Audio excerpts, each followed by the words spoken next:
Assalamualaikum warahmatullahi wabarakatuh. Waalaikumsalam warahmatullahi wabarakatuh. Halo guys, perkenalkan saya Saprudin di channel Saprudin. Channel Saprudin. Ini udah tua ya, biasa lagi. Ini juga Ya kan tua-tua tapi kan harus jiwa muda. Jadi ini juga proses belajar. Proses belajar guys. Ya, kita ingin bincang-bincang berbagi informasi tentang sholat guys.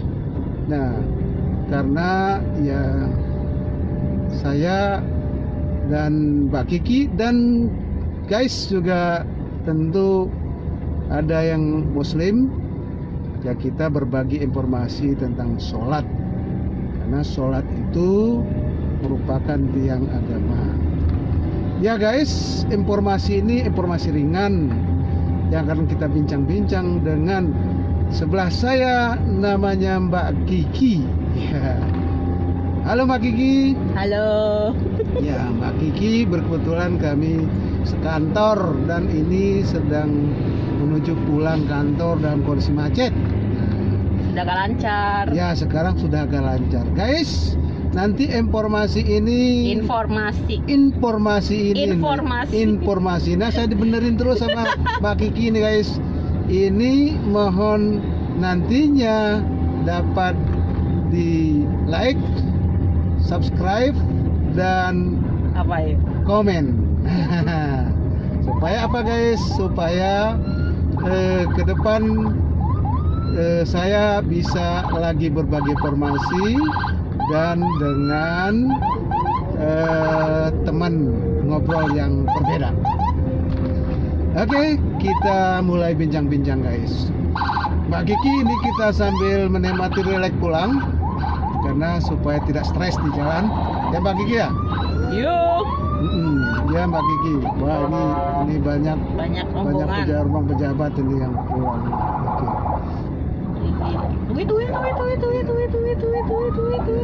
Oke, kita lewatkan dulu Mbak Kiki. Oke, kita lewatkan dulu. Ya, sudah aman. Kita ada, kalau sudah begitu kadang kita grogi jadinya di jalan. Ya Mbak Kiki. Ya, kita bincang-bincang ringan Mbak Kiki. Tadi kita angkat tema tentang sholat Mbak Kiki. Ya, sholat ini kan tadi di samping katanya yang agama, kan?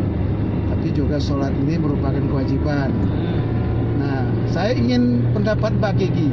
Gimana Mbak Kiki kira-kira tentang sholat ini? Iya, jadi sholat itu adalah suatu kebutuhan, sama seperti kita minum air. Jadi kita tidak akan bisa hidup kalau kita nggak minum air. Jangan jadikan sholat suatu kewajiban, suatu beban, karena di mana-mana kalau yang namanya beban itu pasti tidak enak. Sama seperti misalnya kita beban bayar utang, itu pasti nggak enak. Tapi kalau misalnya kita butuh makan, itu pasti enak. Gitu. Jadi sholat itu harus jadi kebutuhan Mbak Kiki ya? Iya dong, harus kebutuhan dong. Gimana kalau kita tidak? Kan katanya dulu banyak orang mengatakan ini sholat itu wajib gitu. Jadi kalau wajib berarti beban gitu Mbak Kiki ya? Iya, sebenarnya memang betul. Sholat itu kewajiban, tapi jangan jadikan di diri kita itu jangan suatu wajib sampai akhirnya menjadi beban. Sholat itu kewajiban dan kebutuhan gitu. Jadi kita harus melihat positifnya gitu. Kita harus melihat yang enak-enaknya gitu. Kadang kan kalau ada kewajiban tuh kayaknya kan serem gitu. Oh, jadi kalau kebutuhan itu memang menjadi bagian penting dari kita sendiri gitu ya Mbak Kiki. Iya, betul. Iya, apa yang Mbak Kiki rasakan sholat itu membawa kebutuhan kira-kira gitu Mbak? Maksudnya gimana ya, Pak? Kan sholat tadi kebutuhan. Dampak dari yang Mbak Kiki kerjakan sholat itu bagi diri pribadi apa Mbak Kiki yang dirasakan? Ya, jadi kita bisa lebih disiplin ya. Terus kan namanya juga kebutuhan. Jadi ketika kita sudah melaksanakannya, kita akan tenang, kita akan nyaman. Tapi kalau kita belum melaksanakannya atau misalnya terlewat, wah itu ada penyesalan. Karena memang ya namanya kebutuhan terus tidak dilaksanakan, sama seperti misalnya makan tanpa minum.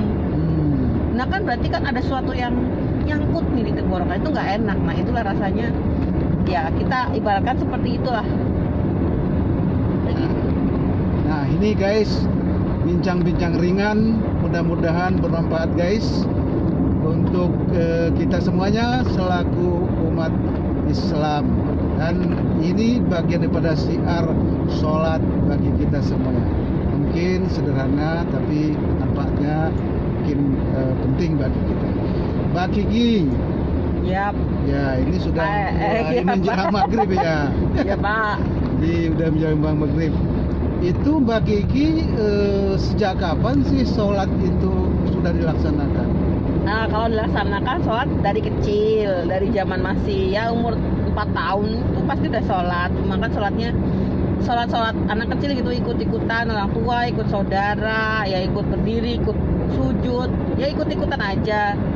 Tapi kan lama-lama kan akhirnya terbiasa, kemudian di sekolah kan diajarkan juga. Akhirnya kan mulai sholat bener-bener tuh dari SD. Oh, SD itu sudah benar-benar sholat ya? Iya kan SD kelas berapa dulu? Tapi cepet itu Mbak Kiki, cepet itu SD, Iya. cepet itu.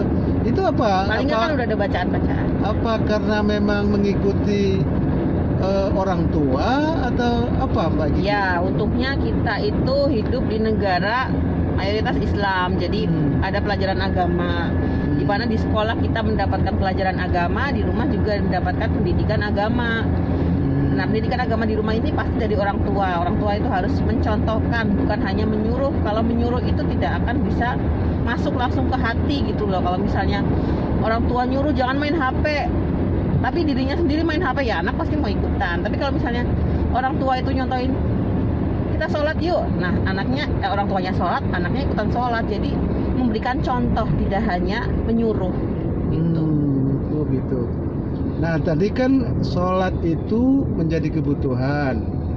Nah tadi dari kecil belajar, mungkin belajar masih ikut-ikutan. Nah kapan merasakan mulai sholat itu menjadi kebutuhan?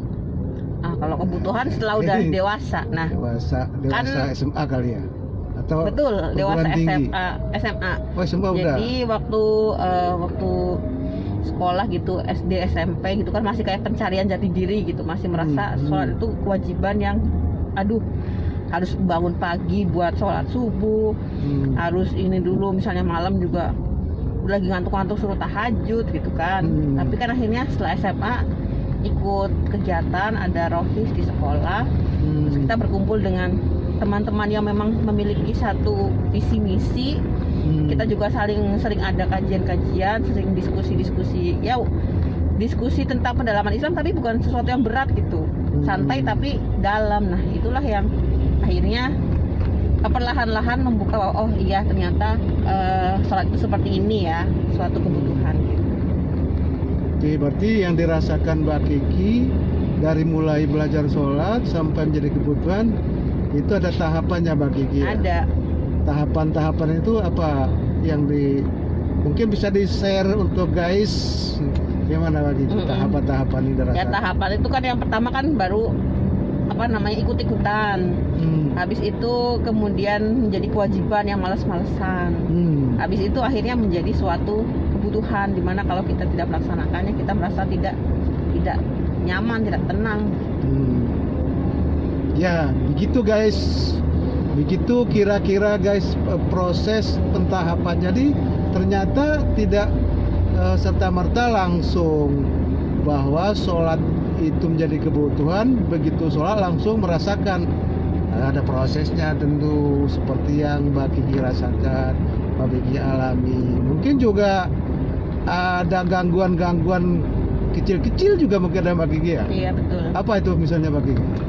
Ya gangguannya males pasti ya. Tiba-tiba kalau misalnya lagi tidur enak-enak, misalnya baru tidur itu pagi jam 2, jam 1, tiba-tiba harus sholat subuh gitu. Nah itulah yang harus kita, kadang pasti ada kayak gitu, manusiawi ya, namanya ngantuk. Cuma saya tetap ada cara untuk biar tetap bangun ya. Saya pakai alarm setiap 10 menit sekali. Jadi mau nggak mau kan kita pasti terganggu, akhirnya bangun gitu.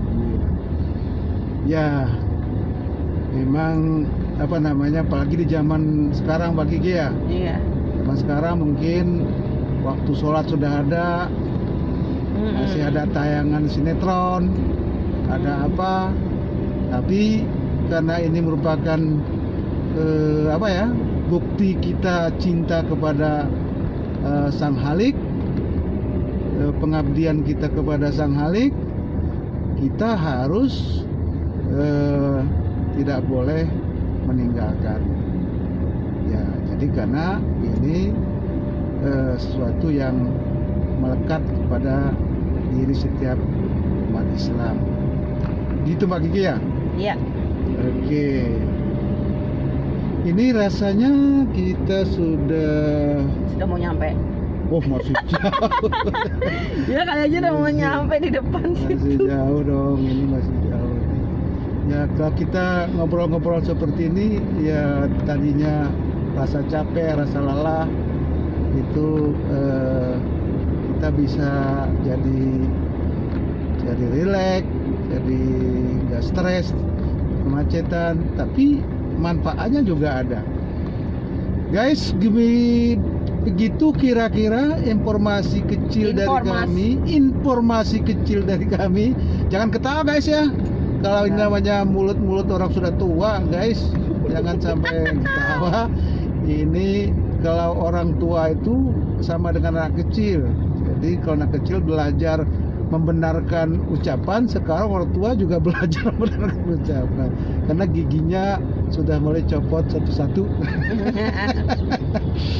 Ya barangkali itu ada lagi mau disampaikan? Tidak. Pak Kiki, tidak lagi cukup ya? Cukup. Baik, Jangan lupa like, subscribe, and comment. Kita dadah dulu. Ayo Mbak Kiki, dadah. Kita padai, kita ucapkan selamat untuk berhappy-happy. Selamat untuk Happy di kondisi COVID ini, tentu gitu bagi ya. Jadi nggak boleh stres, nggak boleh apa, tapi kita tidak boleh lupa untuk berdoa, dan kita juga sholat itu sebenarnya doa ya. Iya betul. Doa. Jadi karena itu ketika kita sudah sholat, sebenarnya kita juga sudah berdoa di dalamnya, tapi kita harus menjalankannya dengan benar dan cara yang khusyuk. Baik, terima kasih. Kita padai Mbak Kiki dengan ucapan Assalamualaikum warahmatullahi wabarakatuh. Bye bye.